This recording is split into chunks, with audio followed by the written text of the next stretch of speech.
literally have chills right now thinking about this book. I'm not being dramatic. I mean, I am a little bit. We once again have reached December, which means it is time for the yearly book bracket. So every year I create this bracket. Basically what I do is I pick a favorite book for each month and then I make them go head to head to see which book is my favorite of the entire year. So I'm going to take you along this process with me. You are going to be on the journal and I'm going to use my phone to film my face. So hopefully the quality is okay for that. And we'll just get right into it. I already went through and picked each favorite for the month just because, like, to save some time. So let's go over with here. January was Sheets by Brenna Thumler. February was the Anne of Green Gables graphic novel, also Brenna Thumler. March was The Dreamers by Karen Thompson Walker. April was The Man Who Died Twice by Richard Osman. May was Animal Farm by George Orwell. June was Clara and the Sun by Kazuo Ishiguro. July was The Memory Police by Yoko Ogawa. August was The Last Murder at the End of the World by Stuart Turton. September was Wildwood by Colin Malloy. October was The Fellowship of the Ring by J.R.R. Tolkien. October was... oh, I just said those already. November was Return of the King by J.R.R. Tolkien. And December was The Grapes of Wrath by John Steinbeck. Okay, let's just start off strong here. January versus February. Sheets versus the Anne of Green Gables graphic novel. I think I'm going to pick Sheets for this one just because, like, Anne of Green Gables is one of my favorite books of all time. I will say that is for sure. But since Sheets is kind of like a newer thing to me and I really, really enjoyed it, I'm going to put Sheets. I'm not going to put the author's name every time just to, you know, save myself the time and things. Okay, so now we are on to March versus April. The Dreamers versus The Man Who Died Twice. Ooh. This is going to be a tough one because they actually both have to do with kind of like memory a little bit. I'm going to pick The Man Who Died Twice. The Man Who Died Twice. Okay. Animal Farm versus Clara and the Sun. I'm going to pick Animal Farm. Clara and the Sun was great, but, I mean, Animal Farm is a classic for a reason. I read it on Mother's Day, actually, and I read it in one sitting. Okay, July versus August. The Memory Police versus The Last Murder at the End of the World.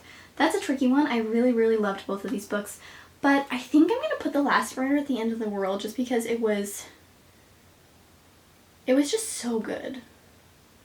Murder at the End of the World. That is such a long title though.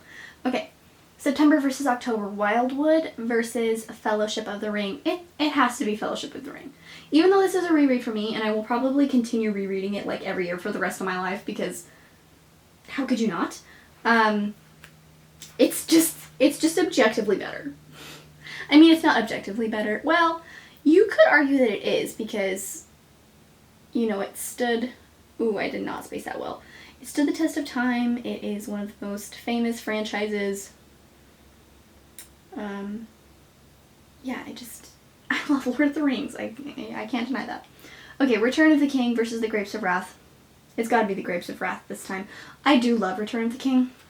Don't get me wrong, and I know I was just raving about Lord of the Rings, but The Grapes of Wrath just really hit me so much harder than I thought that it would. And I'm actually making a whole like reading challenge reading vlog about this, so I will go into my in-depth thoughts there, but it just, oh, it got me. It really got me. Okay, so now we're doing this kind of like weird little 3 thing.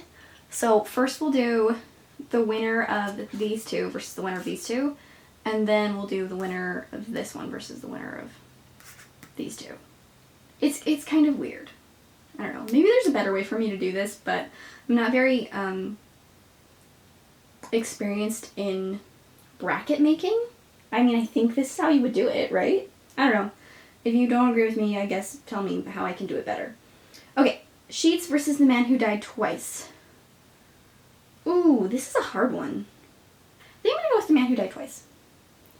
The Man Who Died Twice. This is from the Thursday Murder Club series, by the way. Overall, I would say that series is now one of my top series ever. Most favorite series. Okay. Animal Farm versus the last... Versus the Last Murder at the End of the World. Oh, this is actually really hard because I really loved both of these. I guess, you know, there's a lot of things that could go into this, right? Because, like, okay, Animal Farm is a classic. It has a lot of very applicable themes to today's world, today's society. It is very deep messaging. The Last Murder at the End of the World honestly also still has some very applicable themes and messaging. I loved the, I don't know if you really call it a plot twist, but I guess plot twist in The Last Murder at the End of the World. I think it was really well put together. Which one do I think about more often? Probably Animal Farm. Whew, Animal Farm. Animal Farm it is. Great, great book. I would like to own it. I don't own it. I borrowed it from the library. I borrow 99% of my reads from the library. I'm a big supporter of the library. I always will be, because the library is the best. Okay. The Fellowships of the Ring versus Grapes of Wrath. Again, it's going to be Grapes of Wrath. Even though I do love Lord of the Rings, and I will forever. The Grapes of Wrath. So now I need to decide between these three, which two... So I just need to eliminate one. Which I'm sorry to The Man Who Died Twice, but I think I'm going to have to eliminate that. So it's going to be versus Animal Farm versus The Grapes of Wrath. Wow, you know, if you had asked me at the beginning of the year if I thought these two classic novels were going to be what it was, I don't think I wouldn't have guessed that, but I have always really loved classic novels, and you know, that's why I do try and read them, because I do always have really loved them. And actually, this is my first read of both of these authors that are very prolific authors. But I will, you know, this one is not that hard for me. It's gonna have to be The Grapes of Wrath. You guys, The Grapes of Wrath just really got to me this year. Like, it just is such a fantastic book. And, you know, I was a little bit worried about it being hard to read because it's very long. But it is it EI or IE?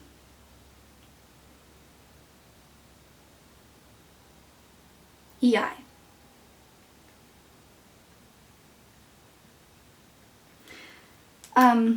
It's so readable. It's just so readable. Okay, I'm going to take you back to the camera now, and we'll do our little wrap up. Okay, so The Grapes of Wrath. Hold on, there it is. The Grapes of Wrath by John Steinbeck was my favorite book of this year. You guys, The Grapes of Wrath is an amazing novel. Just, you know, I was reading it and I was like, this is John Steinbeck. This is why John Steinbeck is John Steinbeck. You know what I mean? Do you ever read a book like that where you're like, it's by a famous author and you just get it? You're like, this is why they are so famous and they are so prolific and so revered, because it was so well written. It was amazingly written. It made me feel for this giant category of people that I honestly never really thought about, because it's about a family who is moving to California during the Dust Bowl. There were, I think, 2 million people who were displaced from their homes during the Dust Bowl in the United States, and this was in the 1920s.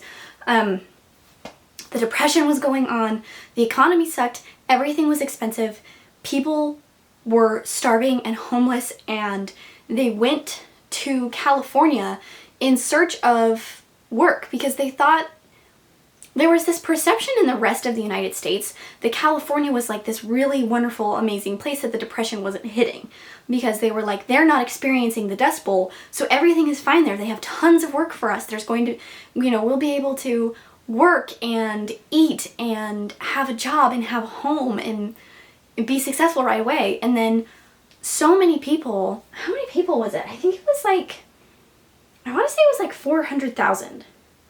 But let me make sure that that number is correct. It says one estimate puts the number between 300,000 and 400,000 people tried to move to California to get work, and it is just heartbreaking to see when they get there, and the reality is that the Depression affected everybody. It was not just the Midwest and the East Coast, it was everybody was affected by the Depression, and it just, I literally have chills right now thinking about this book. I'm not being dramatic.